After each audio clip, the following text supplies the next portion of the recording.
Hi, Year Fours. I hope you're keeping well.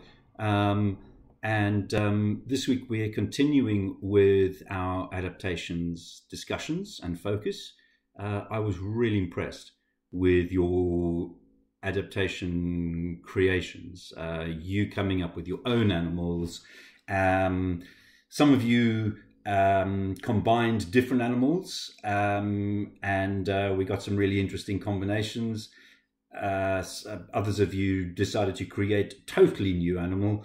And remember, the focus there was looking at what those animals needed, what characteristics, what features those animals needed to be able to survive in the environment or habitat that they live in. So I was pleased that you seem to understand that. And today our focus is still adaptations, but now we're bringing it back to reality, if you like, and we're going to be looking at real animals and how they survive and what features they have, what adaptations they have to be able to live where they do. So today's lesson is going to take the form of you just watching the song again. It's quite a nice song, so have a listen to it again. The YouTube link is there for you. Have a listen to that and just remind yourself of what adaptations are. They are characteristics. They're things that animals have on their bodies or that they have developed that allow them to live in a certain area. And that could be having fur, it could be having webbed feet, it could be having wings, it could be having gills, all sorts of different things that animals have that allow them to live where they do.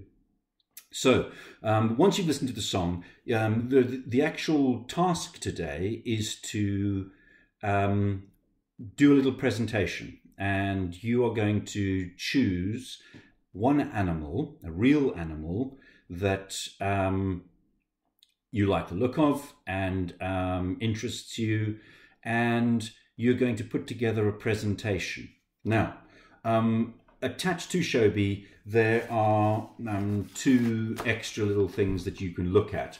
The first one actually has got pictures. It starts like that and it goes to that. And then there are some information sheets like this, okay? So you can either choose an animal from this, and or you can choose an animal from the various different ones. So there's desert tortoise, there's frogs, there's snakes, there is what other ones have we got here? Polar bears, foxes, and so on. Okay, so this is just some information about that animal. So you can either use this information, or you can decide you want to do a totally different animal that's not on either of the two attachments. Find out as much as you can about that animal. Focus on what it needs to be able to live where it does. And then I'd like you to do a little presentation. Now that could either be a poster with the animal, you can either draw the animal or do a picture of it, you can find a picture of it, and then focus on the features and some other interesting facts about that animal. You could do that. You could do a little pamphlet or leaflet, like a type of card, which is information on different sides. Or you could even prepare a little PowerPoint that you then save and send back to me.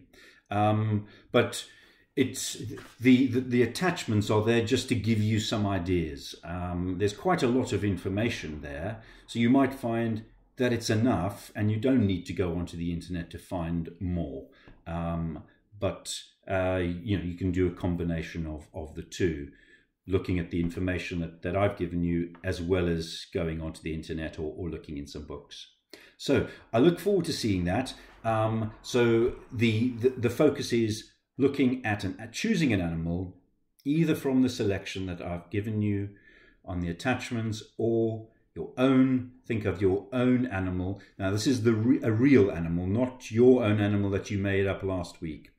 This is a real animal of your choice, and you are going to do either a poster or a pamphlet or leaflet or PowerPoint with a picture of the animal and then facts about the animal, as well as what that animal needs, what adaptations it's made to be able to live where it does.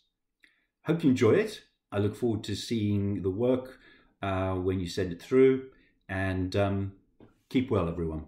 Bye.